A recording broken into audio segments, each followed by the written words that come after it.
chers internautes de www.baoltimes.com et chers téléspectateurs de Baol TV tey nag ñoo ngi ñëw seet si ki nga xamante ni mooy honorable Aïda Mbodj. Aïda, gannaaw bu ñu la baaloo àq ba pare fi ñu njëkkee ak yow mooy dañoo ñëw fekk kër gi fees la ki ndaw ñu bëgg a xam maanaam ndaw yooyu ak cosaan gi lan la. asalaamaaleykum Mor maa ngi lay nuyu di nuyu tam ñi nga àndal ñoom Cheikh di leen sant di leen wax ngeen bismillah ci fii ci kër gi d'abord ci Bambey ensuite fii ci kër gi nga xam ne këru taalibe la këru ñëpp la di leen déwénal di leen balu àq di profiter ci seen antenne di déwénal ñëpp seen internautes yëpp maa ngi leen di déwénal di leen ñaanal yàlla defal ñu déwén gënal ñu ren. damay bañ toujours bu déwén naree ñaaw yàlla amul lu ñaaw te yàlla lu jànq mën na koo jubbanti kon nag nañ ko ñaan li ñu bëgg waaw ndaw yi moom dañuy ñaan si déwénal ndax xam nga bisu it dafa am parti bu am solo bu ci ndaw yi am muy parti ñaan déwénal man nag bi ma nekkee xale ndéwénal dafa ma marqué woon am na livre bu Fama Diagne seen war a génne ndéwénal yi nga xam ne moom laa doon daf ci am part parce que bi muy retracé sama enfance dama ko waxoon ni ko bisu it dama doon yàkkamtee sañse fekk mu may wax foo jëlee sañse ma ni ko dama yàkkamte woon sañse pour que bu ma sañse ba pare ñëw dem ñaani ndéwénal amoon naa fulla ju day nitam du ma ñaan ndéwénal fu ma dul amee du ma doon taxawaalu ba léegi itam mënuma def les vitrines mënuma taxawaalu fu may dem di ñaan ndéwénal damay yaakaar ne am naa fa dinaa fa am te xale yi dañu bokk ci réew mi te man yàlla moo ma nattoo xale d'abord ci sama métier ensuite ma bëgg xale kooku yàgg na ba ma dee xale bu tuuti ba léegi damay daan woo samay morom ñuy toggantu suñu kër mu sax bu amee mësaan am doom dama koy ngénte invité yëpp sama yeneen morom bu ko defee sama papa dafa amoon benn pa bu ko daan yoreel ay xaram ak papa yi mët seen mi bàttal góor gi gànna daf ko doon yoral ay xar su ko defee su may ngénte rek ñu dem jëli benn xar bu xar bi wasi ne na mën ma xanaa duñu rey xar man ko déedéet nañ rey ganaar donc loolu ci xale la ma toppe ba léegi te ba léegi tam xale yi di samay xarit bañ naa ko ba kenn du wax tante kenn du wax bàjjen ñëpp Aïda Mbodj la ñuy wax loolu moom laa boobu complicité laa am ak xale yi bu may dem di jaale ji sax ñu taxaw di tàccu naan Aïda Mbodj yenn saa yi damay am naqar di jaale ji dëj mais dañuy tàccu defoon dama nekk ci campagne boobu complicité laa am ak xale yi ma jàpp itam ne xale yi war nañu vivre li ma vivre woon parce que li ma vivre woon mooy bu ma mësaan dem sama kër bàjjen dem kër aji Koura Fall ak ñooñu damay wax buñ ma joxee ndéwénal bi day neex ci man ba nga xam ne damay ñaan yàlla nekk mag ba joxe ndéwénal te bu doon sama sagotam ndéwénal yi ma leen di jox kenn ku ci nekk mu inspiré la pour bu ëllëgee sama image projeté wu ci yow ba nga am jom nga xam ne am na benn moment de plaisir boo séddoo ak Aïda Mbodj ci Bambey mu mel la nga gën a bëgg Bambey am sens patriotique boobu parce que li ma am ni privilège la am na ay temps mënuma woon a tabaski ci Bambey ci ay fonction yu ma yàlla teg tey nag bu ma toogee mën a xëy dem yóbbu sama yaay ñu ànd julli mën a dem toog ak moom bu ma añee foofu ba pare dooree ñëw ci sama kër ñëw recevoir xale yi vraiment mooy bis yi dàq ci samay bis. ci wàllu woowu ñu gis ne sànq for nañ ci weewu nag ñu ne enveloppe bu toll maanaam ci 500000 joxe nga ko te maanaam turandoo yi ñëwagul leen ñëwagul kon Aïda maanaam coono gi nan ko yëgee ak mën nañoo xam ñaata nga dekese. waaw dafa am coono yoo xam ne boo ko defee da nga koy def ak plaisir mu ngi mel ni nga ku nekk lay dal ci àddina donc sentiment la boo xam ne mën nañ ko partager nga def dara bis boobu la nga def la muy bëri mu neex ci yow mooy bu may jox xale yi effectivement. ci korité gi dañu defoon 600 xale am ñoo xam dañu mujj di leen boole ren ñu tàmbale ci 1000 xale te effectivement dama am sama ay turandoo léeg-léeg nag xale yi da ngay ree ba tas parce que léeg-léeg kenn ñëw ne ma yow lañ ma tudde ma ne ko ma jaxasoo daal di am xaw a am naqar parce que bëgguma am turandoo bu ma xàmmeewu man ko kuy sa papa ki ñu ko def daaw defe naa aji Fatou Seen Mor Ndiaye la ñu wax ne moom la tudd Mor Ndiaye la tudd ma ne ko fu mu dëkk mu ne ma deebee ma ne Fatou Seen gaawal ci man Mor Ndiaye ba ne ma tuddee doom Mor Ndiaye bu nekk ma xalaat ko ndekete xale bi daf may ndax finalement ki mu àndal moo ko ni diw nga tudd moom mu daal ne ma waa mais man Aïda Mbodj laa bëgg a tudd donc xam nga loolu tam dafa sori daal dafa am solo te turandoo yi itam ñoom it bis bi rek lañ ci am moo tax dañu koy répertorier sama taaw bu góor daf leen di bind robe yi ren jënd nañ 73 am na ñoo xam ni waaw am na ñoo xam ni sëy nañu jëndal tuma leen parce que ku ci sëy dama lay jëndal bijou yëpp la daal di arrêté nag mais dama lay jox robe ba ngay sëy.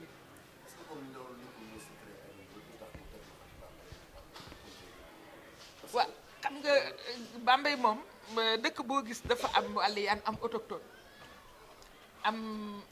bonne graine bi am hébreu bi am ñu baax am asaka yi mais Bambey moom bu ma neexee yëkkati sama loxo ne ku baax man la àndal asaka yi nag ñu ngi gën a bay mais ñu ngi leen di contourner niñ leen di contourner mooy ñu baax ña dañuy jël la dessus waaw parce que nag fi laa dëkk te bëgg naa ko. waaw ba léegi nga nekk ci biir région de Diourbel ñun ñu dëkk département de Diourbel yéen ngeen nekk département de Bambey Mbacké am fi ñu gis ne y a des projets yoo xamante ni étatique saa yu dikkee Aïda Mbodj da ci teg loxoom mel ni leader yi même ñu suñu leader propre suñu leader yaa leen mën Aïda bëgg nañoo xam en réalité dëgg-dëgg peut-être fi nga jàppe nit ñi wala boog Aïda lan mooy secret am ci wàllum politique ba lépp lu mu jóg rek mën kaa daan. xam nga àddina Mor lu nekk daf la koy jaral gis nga bi nga nekkee Dakar mënoon nga am beaucoup plus d'opportunités man xam naa ko parce que dama doon liggéey ak ay nit d'abord au ministère di liggéey ak ay boîte yoo xam ne ñu ngi yore communication nga xam ne léeg-léeg mën nga jël kenn rek jox ko 5 millions or opportunité yooyu amaloo ko ba man xam naa ne bokkul mais daf la ko jaral parce que lu nekk daf la koy jaral gis nga keroog bi may décroché Promoville bi mais yéen a ngi fa woon le ministre Mansour Faye lundi boobu mu ñëwee mënuma ko woon mais daf ma jaral ma fanaan si Bambey bi ma fanaan see Bambey donte ni moom nag wax dëgg yàlla invité na ma bëggoon na ma ñëw mais man it mu jaral ma ko parce que li mu yor dama koo soxla li mu yor lépp laa soxla naa ca PUDC ba soxla naa ca prise en charge groupe vulnérable soxla naa protection sociale ba soxla naa Promoville soxla naa lépp laa soxla donc te nag nit ki mënul a xam sa soxla tant que demuloo ba ci moom te nag wax dëgg yàlla am na loo xam ne tamit suñu borom def na ko mooy li sëñ Fallou waxoon jote balaa jote seqoon naa ko ak ñoom parce que man bi ma nekkee ministre dama ko seq ku ne parce que ministère boobu mooy ministère boo xam ne ñëpp a ko soxla ma seq ko ku nekk rawatina nag ñi fi nekk tey ci nguur gi ànduma ak ñoom mais noonoo wu ma ak ñoom parce que bu Bambey soxlaa damay dem ba ca ñoom ñu toog ma toog man leen lii laa bëgg te bu ma ko waxee dinañ ma ko defal ba ci borom réew mi ku nekk xam ne inondation Bambey ma daan ko jooytu mu nekk maire ma nekk maire ma di ko jooytu mu nekk sama premier ministre ma nekk ministre di ko jooytu ma nekk maire mu nekk président de la république ma di ko jooytu ba benn bis ñun association des maires du Sénégal ma nekk porte-parole inondation yi jot fekk ma demoon Màkka bi ma ñibbisee mu woote salle des banquets bi mu wootee salle des banquets bon ma dem bi ma demee nag jour boobu lañ doon dissoudre Sénat bi te man maa nekkoon porte-parole du jour bu opposition bi maa ngi koy yàq musiba ba bi may dugg si ci palais bi ma yegsee mu ngi avertir nag ambassadeur yi naan leen c'est une figure de proue de l'opposition lu mu leen wax rek ngeen comprendre li mu nekk opposante tax ma njuy ko daal di koy gërëm ni ko man bi Bambey inondé dama fekk ma dem Màkka te maay maire bi mais d'abord ministre yi fa nekkoon maa ngi leen di gërëm ñaareel ba Bambey mosul xam plan Orsec boobu Mbaye Ndiaye mooy ministre de l'intérieur man leen ren xam na plan Orsec kon ñu ngi lay gërëm te it mu ne man ko plan d'éradication des inondations bi nga xam ne 760 milliards la boobu ministre Omar Gueye ko yore daf ko ànd ak mairie parce que ministre Ibrahima Fall la liggéey ndool bi doon sama premier adjoint ñoom ñëpp ñu kontaan ci saasi programme d'urgence bi mu génne 6 milliards ci saasi la jox Bambey 2 milliards 1 milliard 973 millions li ci nekk itam mooy foog nga am ko am kàddu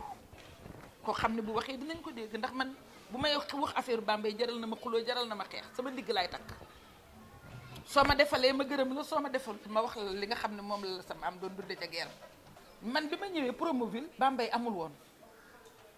ñu wax ma nombre de kilomètres yi ñu war a def dans la ville de Diourbel 10 kilomètres et quelques wax ma nombre de kilomètres yi ñu war a def Mbacké wax ma nombre de kilomètres yi ñu war a def Touba ndaw si ko doon présenté madame Aminata Sow Joxaane mooy directrice Promoville mooy directrice su agence mais mu wax ba pare ma téye sama loxo daal ni ko duma la tàccu bien que nag bëgg naa promotion jigéen ñu ni ma lan la noonu ma jékki-jékki itam joxuñu ma parole ma def ko damaa xam ne man député la leader d'opinion la mën naa wax te duma laaj parole mais loolu ma def gouverneur sañu ko préfet bi sañu ko man rek maa ko mënoon a def ah ministre bi ne ma maa lay sédd wax dëgg yàlla fay Mansour ma di ko gërëm parce que ca saa si la yónnee délégation bi ñëw ànd ak ñoom présidente Fatou Sène ak waa mairie bi ñu nat te am naa ci yaakaar parce que wax nañ ma sax fa ñuy jëlee financement question bi mooy présidentielle dañoo gis Aïda Mbodj ñëpp doon ko xaar di ko xaar mu jékki-jékki na tekk dafa absence lan moo waral loolu parce que tamit ñenn ñi jàppee nañ ko nee nañ Aïda Mbodj dafa jege loolu li nga xamante ne mooy pouvoir bi loolu la wala déet. man de damaa xamul ñi doon xëccoo pouvoir bi fu ñu ma demal ba ma leen di nëbb la may def parce que aw ma dara lu ma leen yoral pour su ma waree dem ci pouvoir ba dem fa amul man dama laajoon samay nit parce que fi nga may gis nag man ñii nga xam ne ñoom nga fi fekk may politique ak ñoom mën nañ maa seede ne man aw ma surga man ay nawle laa am ci politique fii ma toog ñoom ñooy toogandoog man parce que ñooy sama mbubbi gaal maak ñoom ñooy lekk su may naan maak ñoomay naanandoo bañ nga ko ba ay Aïda Mbodj rek nga fi gis ñoom ñii ñoo ma ko tudde du dëgg donc loolu xam nga dootul politique donc su ma demee ba ay ñetti candidats yi ëpp solo ñaar ñi yónnee nañ ci man ndaw ñetti ñi nga xam ne ñoo ëpp solo dont le président de la république ci boppam lu mu defalul kenn ay ñu mu àndaloon di door a ànd ak ñoom ñu ngi toog mu ni leen mësumaa dem ci kër kenn ci yow laa mës a ñëw sa kër ñëw seet si la man taxuma ñoom ñii ñoo tax dama war a ñëw woo leen ñu woo 14 régions yëpp ñu prononcé wu biñ prononcé woo ñoom nanguwuñu wax parce que ñii a ngi féete fii ñii féete fee ñu nekk à égalité ñi ci wax ne ma jox nañ la carte blanche même ñi féete fee ni prononcé wu ku ci nekk danga ma ni jox nañ la carte blanche te bëgguma yàq sama mbooloo parce que muy opposition muy pouvoir fu ñu ci demoon dinañ sol seen t-shirt te bu ñu solee seen t-shirt bu ëllëgee ki si biir responsable yi mën nañoo am xel dellu siwaat ci seen joueur vert bu ànd saxal liggéey waaye ña ca des mën nañoo ñàkk xel continuer ak t-shirt yi ñu soloon mu yàq sunu mbooloo lekk ñu sunu gémmiñ niin ñu ne ñii nga xam ne ñoom la ñu tànn ñun tànn ñu leen te xamuñ ci kaw lan lañ leen tànne parce que ñun ñëpp a defoon parrainage am nañ ñun ci tànn ñoo xam ne jàpp nañ ne waruñ ñoo ëppale parrainage te tànn nañ leen ñaareel ba ñu jël jigéen ña tege boor te waa ànd saxal liggéey ñoom dañoo bëggoon présidente bu jigéen looloo taxoon ñoom ñu sponsoriser jigéen daal di koy kileel ñu sponsoriser jigéen kileel ko parrainé ko taxawu ko kon déjà absence su jigéen boobu rek wane nañ ne ñun candidat ba ñuy tànn du candidat ànd saxal liggéey à partir du moment où du candidat wu ànd saxal liggéey nag bon ñun dañu war a effectivement topp la nga xam ne moom la waa ànd saxal liggéey bëgg mooy ñaar ñi nga xam ne bëggoon nañ ko te tànnaluñ leen ko ñu wan leen di leen au nom de ñaar ñooñu dañuy téye sunu bopp bu ko defee sunu mbooloo tàggu tasul ah ndax lu ñuy def ñoom a koy ànd.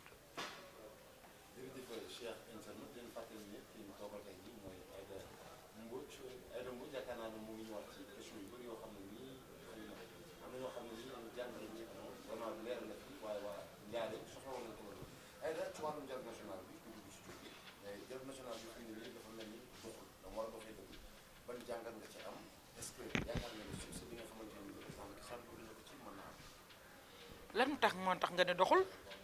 dialogue national bi de réunion de synthèse bi nga xam ne def nañ ko ba tëj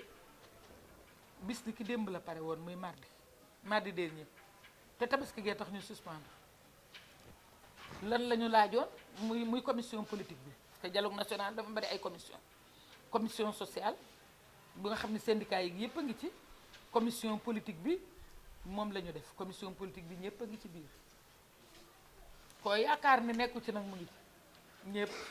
pour te dire que dialogue bi dañuy wax ñu bëree fi nekk mais kon kenn ko boycotté wu ko maa la wax loolu man Aïda Mbodj yóbbu ko fu la neex kenn boycotté wu ko feuille de présidence baa ngeeg man parti yëpp parti bu dem da ngay signé mën naa laa wax turu ka ko fa nekkal ca plénipotentiaire bi man ñaar ñi ma nekkal kenn que Serge Déthié Cissé la tudd mooy suñu plénipotentiaire auditeur la à la Sénélec magistrat la juriste la astafirullah juriste la Cour des comptes la nekkoon léegi auditeur la à la Sénélec Ndéem Dieng fonctionnaire la au ministère des collectivités mooy suñu responsable jeune au niveau de And ñun ñaar ñoo ñu toog ca plénipotentiaire ñoom ñooñu dañuy joosante ak ñeneeni parti ñu nga ca maa la wax loolu mardi la ñu def seen synthèse pour parce que dañoo jëkkoon a def benn synthèse bi ñu ñëwee man mii Mbodj maa leen ne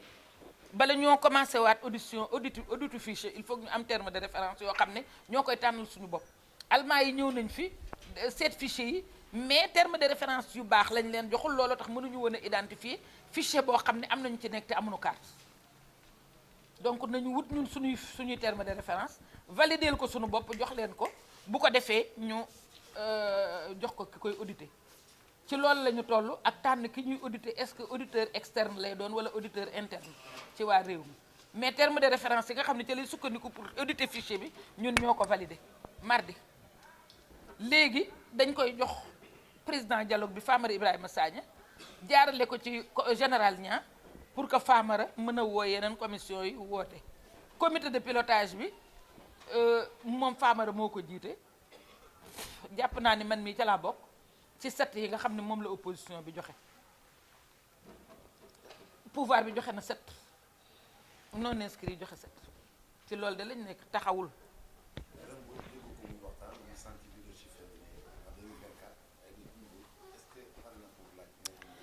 moo président bi fi nekk xam na ne bu ma bloqué wul woon ci 2019 bi laa koy doon loolu moom leer na ko.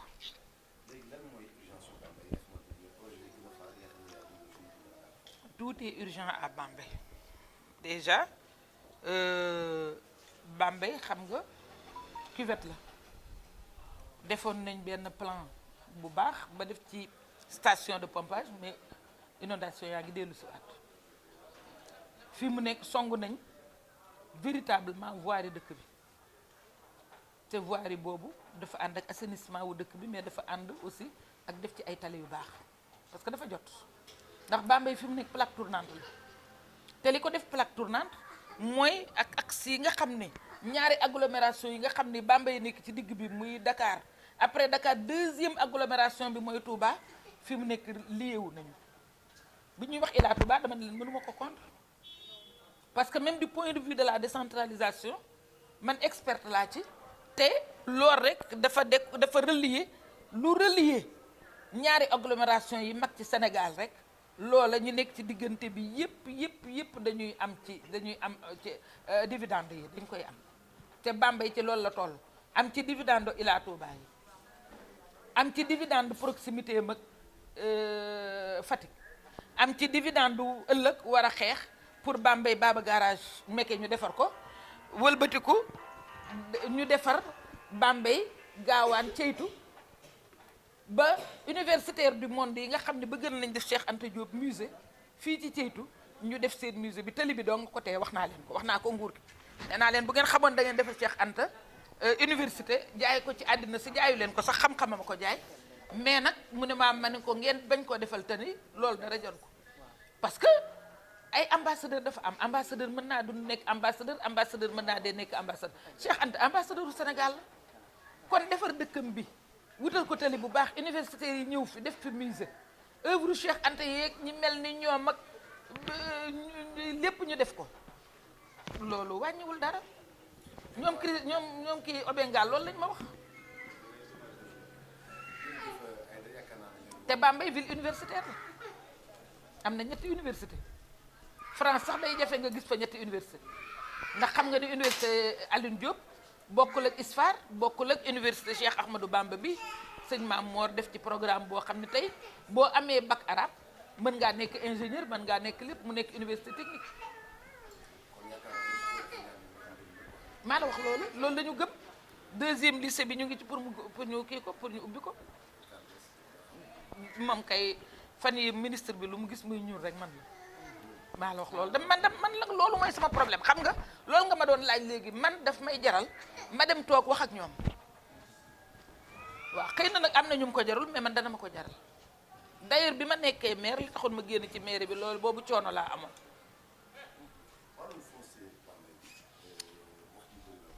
waaw wax ji de xam nga ni bu bëree bu ñu demee ca teen ba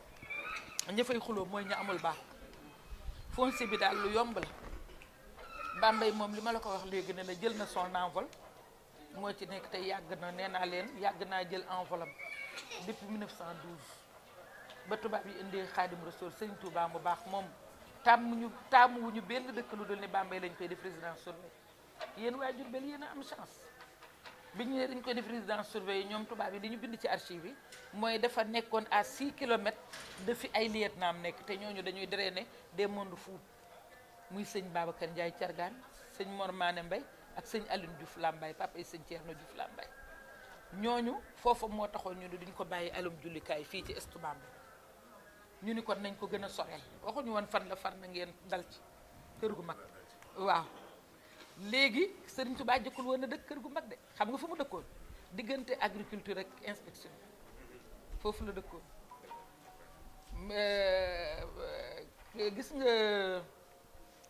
gis nga dëkk bi nekk koñ bi nekk kër maam Cheikh Anta kër Baye Laye Gaye moo jox Eli Manel Fall ñaari néeg Eli def ko yeewu ndax booba temps Eli génn na école des fils de chef ba war a jàngale ji avenue Faidherbe ba la nekkoon instituteur léegi tubaab bi waa Bawol daal ni ñoom dañoo bëgg seen doom màgg na ku ñu wax ak moom tubaab bi indi ko mu jaar stage interprétariat daal di ñëw nekk interprète tubaab bi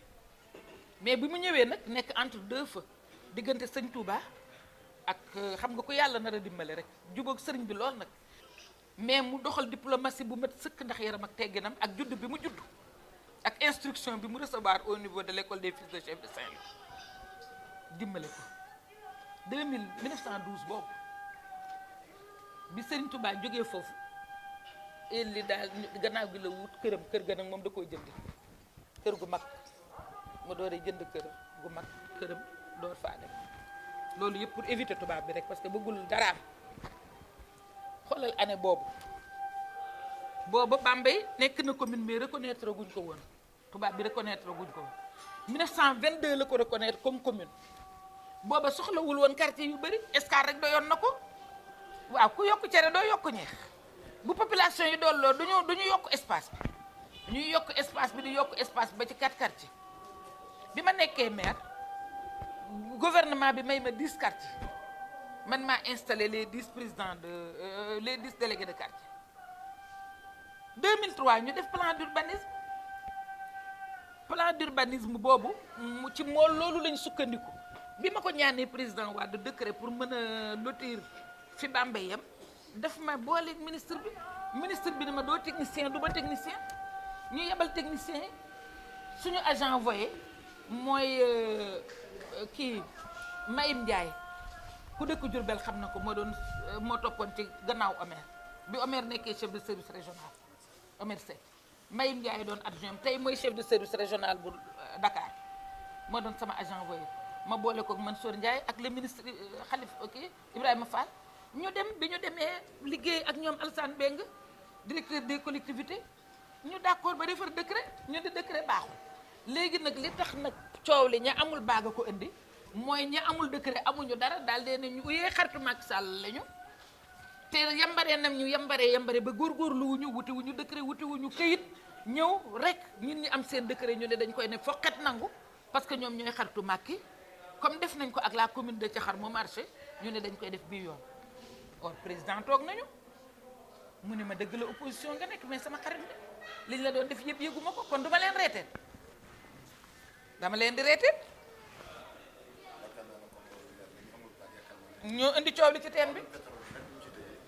waaw wàllu pétrole bi moom dinañ ci wax parce que décret bi suñ ko remettre en cause contrat ba waa di defoon ñu remettre ko en cause ndax décret bi magee na contrat ba 1 mois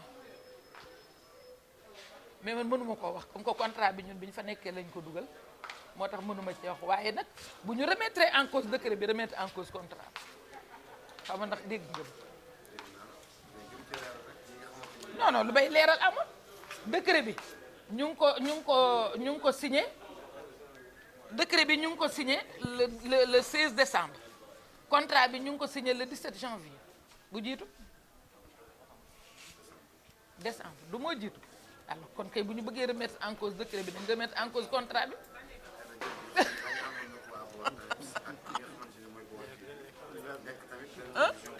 ah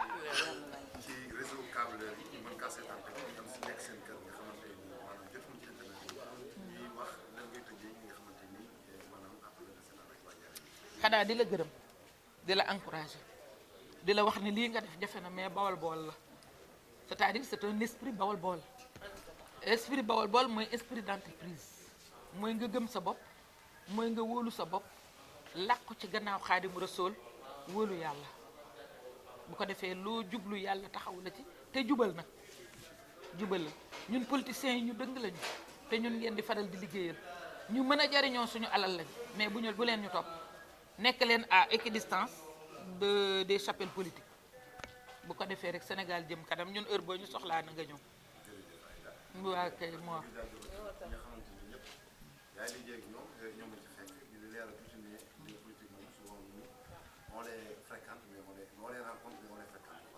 waaw c'était pas ils ne sont pas des pestiférés waaw waaye nag ndax am na ñu bari ci yéen politiciens yi leen gën waaye nag bu leen topp ci seeni pratique rek waaw ndax seeni pratique mooy jëlal lu bon tegal ma ko ci kaw Aïda Mbodj parce que xam nga loolu mooy lu gën a bon ci àddina ndax yow bu dee ñemewoo Aïda Mbodj war a utiliser Mor Sène pour mu saagaal la Aïda Mbodj xam nga yaa ngay dugal Mor loolu laa lay dénk ko parce que boo déggee tey xutba imam yi ñoom ñëpp ci réseaux sociaux yi te ñooñu di saaga dañ leen a saagaloo